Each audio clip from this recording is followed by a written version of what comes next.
I'm Atra El-Nashar in Washington. The Federal Reserve cutting interest rates by another 1/4 percentage point Wednesday. Fed Chair Jerome Powell says even though the inflation rate hasn't fallen to where they want it, they still went with a cut because of how much the job market is slowing down.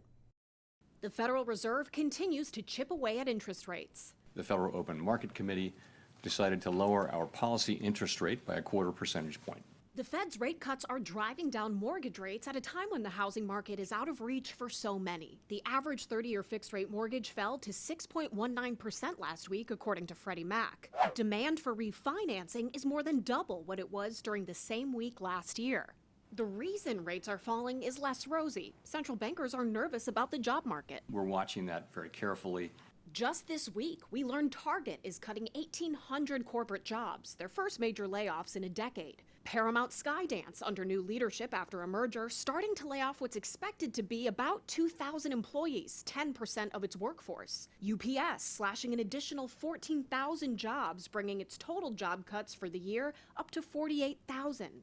Amazon also announcing 14,000 roles will be cut. It's part of the company's integration of artificial intelligence, which CEO Andy Jassy previewed this summer.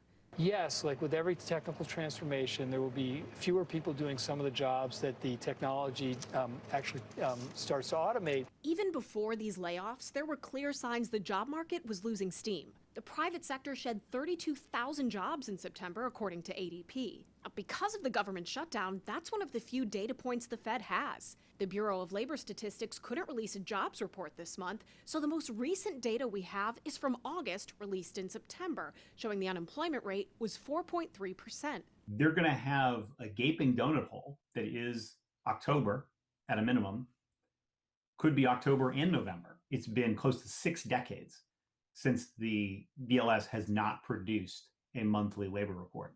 Powell says the lack of data means they won't have a detailed picture of the economy, but if there's a dramatic shift in conditions, they would still be able to tell. And he also says another rate cut at their December meeting is not a foregone conclusion. In Washington, I'm Atra El-Nashar.